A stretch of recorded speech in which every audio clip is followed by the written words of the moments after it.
এবার নিজের দুটো অচল পা নিয়ে অফিসে যাওয়ার সিদ্ধান্ত নিল রাই। হ্যাঁ বন্ধুরা, ভিডিওতে লাইক দিয়ে দেখতে থাকুন। রাই সকালবেলা তড়িঘড়ি করে তৈরি হয়ে ওর মাকে বলতে থাকে যে মা আমি অফিস যাচ্ছি। তখন একথা শোনা মাত্র রাইয়ের বৌমনির স্রোত এবং রাইয়ের মা অবাক হয়ে যায় আর বলতে থাকে কী ব্যাপার রাই, তুমি যে অফিস যাচ্ছ কই? তুমি তো কাল রাতে আমাদের কাউকে জানানোটা প্রয়োজন বলে মনে করোনি। তুমি এই অসুস্থ শরীরে কোথায় যাবে বলো তো?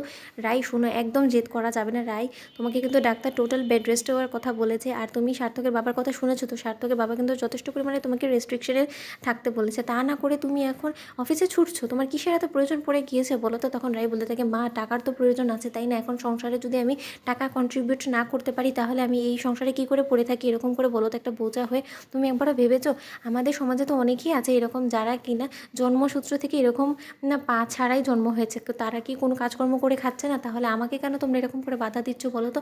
তখন এই কথা বলা মাত্র সূর্য হঠাৎ করে এসে পড়ে আর বলতে থাকে যে মা ও যে সিদ্ধান্তটা নিয়েছে আমি বলবো এটা ওর জন্য ভালো, কারণ এরকম করে ঘরবন্দি হয়ে ও যদি দিনের পর দিন এরকমভাবে পড়ে থাকে তাহলে ও আরও বেশি ডিপ্রেশনে চলে যাবে। আর তার থেকে বরঞ্চ ভালো ও অফিসে যাক, আর সেখানে বরঞ্চ ওর যদি কোনো রকম কোনো হেল্প লাগে আমি বরঞ্চ ওকে হেল্প করে দিব। তখন এটা বলতেই সূর্যের কাছে হাত জোর করে রাই বলতে থাকে থাক সূর্য প্লিজ, আমি তোমার কাছে হাত জোর করে বলছি, দোহাই ভাই আমার, তুমি প্লিজ আর আমাকে এতটা হেল্প করে আমাকে আরও অকর্মের ঢেকি বানিয়ে তুলো না প্লিজ। আমি দিনে দিনে মানুষের উপরে যদি এরকম করে ডিপেন্ডেন্ট হতে শুরু করি তাহলে আমার কাজ করা হয়েই গেল। তখন কথা বলা মাত্র সূর্য বলতে থাকে যে আমি তো তোমাকে আমার উপরে ডিপেন্ডেন্ট হতে বলছি না, আমি শুধু তোমাকে এটা বলছি যে তুমি এই শরীর নিয়ে কী করে একা যাতায়াত করবে অফিস থেকে বলো তো?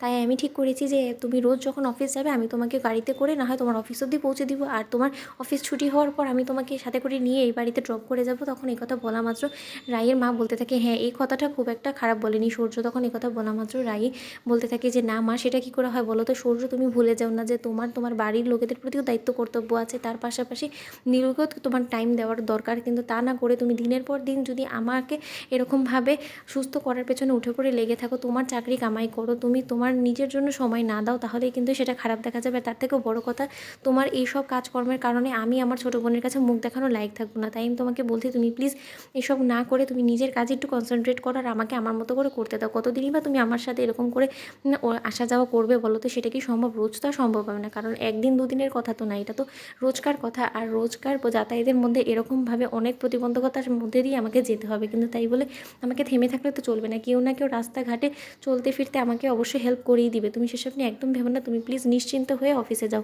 এখন তো তোমার অফিস টাইম তাই না? তখন কথা বলা মাত্র সূর্য বলতে থাকে যে রাই তুমি যদি এই সিদ্ধান্ততেই অটল থাকো তাহলে বরঞ্চ আমাকেও একটা সিদ্ধান্ত নিতে হবে। আমিও বরঞ্চ তাহলে আমার অফিস কামাই করে সব কিছু ছেড়ে আমি এখানেই বসে থাকবো, কারণ তুমি আমাকে নাও না নাও তাহলে আমি এখানেই বসে থাকবো। তখন কথা বলা মাত্র রাই বলতে থাকে যে মা তোমরা একটু সূর্যকে বোঝানো। সূর্য বলতে থাকে কেউ বোঝালো আমি বুঝবো না। তো বন্ধুরা ভিডিওটি ভালো লাগছে লাইক এবং শেয়ার সাবস্ক্রাইব করতে ভুলো না।